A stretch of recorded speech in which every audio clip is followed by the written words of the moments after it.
Hey guys, so I wanted to hop on and just share a little story and information with you.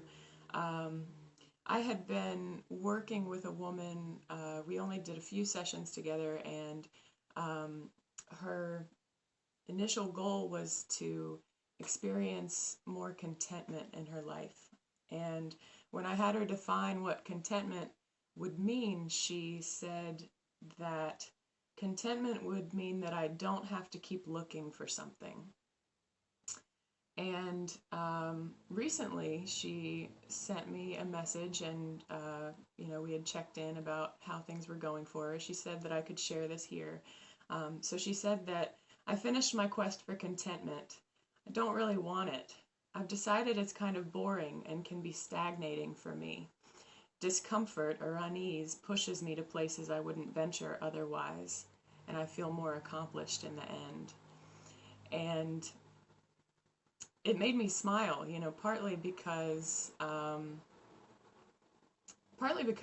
she essentially is recognizing that there's value in struggle, which I think that if we're going to live content or fulfilled lives, we ultimately have to come to understand that to some degree, because it's inevitable.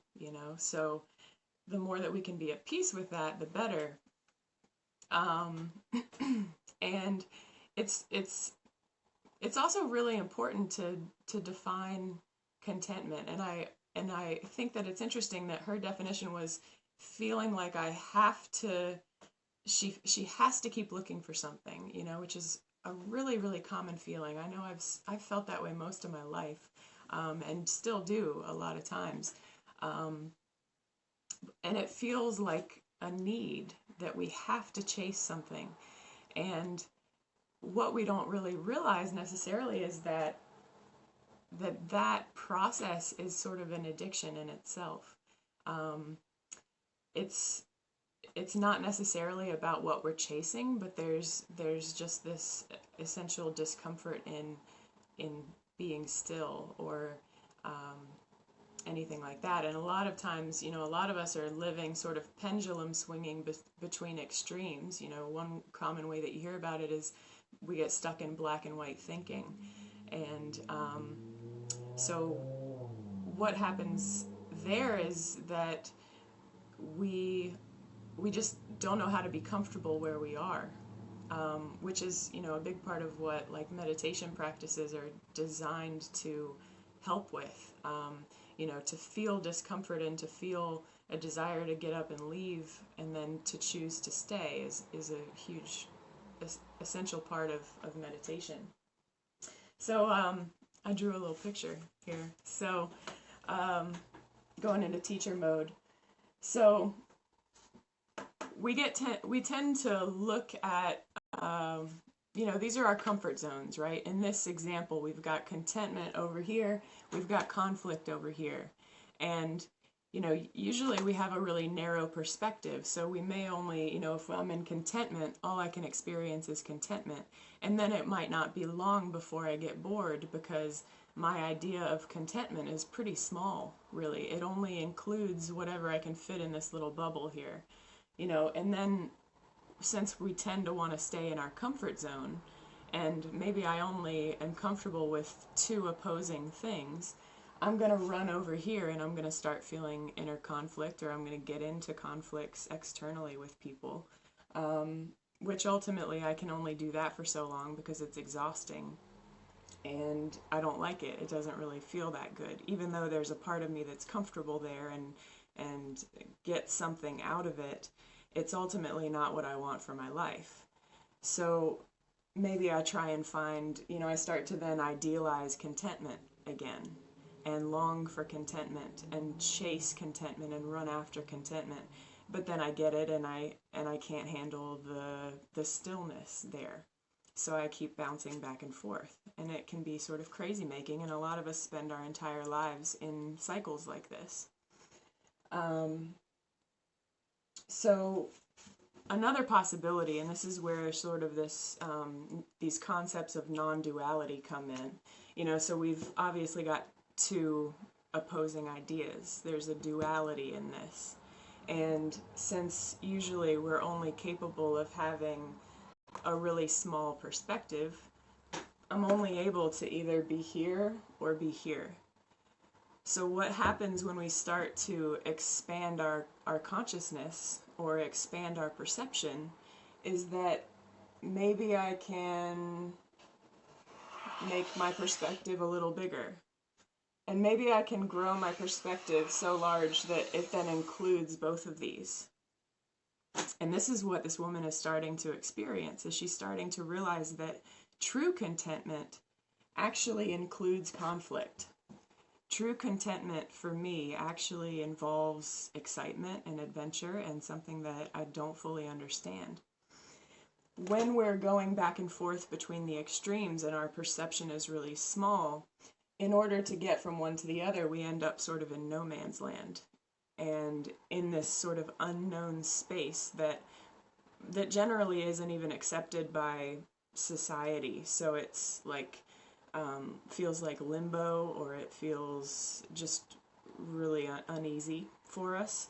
And so we usually run away as fast as we can because we can't tolerate the discomfort of being in an unknown space, even though in its essence it's really exciting because this is the land of possibility, whereas these are the lands of shit I've already been through and I already know, and it's, you know, it's not really fulfilling and it's not really doing anything for me, but it's all I know, so it must be all that exists.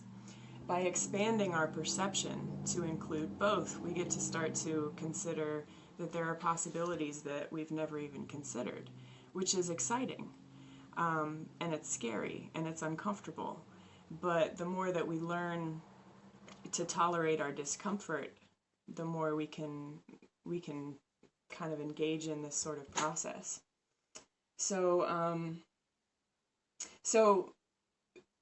this is a limited diagram, obviously, but you can sort of get a sense of how two opposing things start to be recognized as coexisting in a greater whole. So that's sort of really bare bones depiction of what non-duality is about.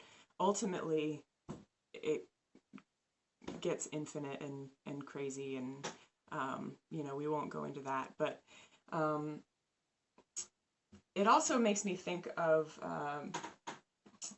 you've probably heard of Tony Robbins. He's like, you know, world-renowned crazy life coach guy, and he's got a model of the 6 human needs that is sort of based off Maslow's human needs.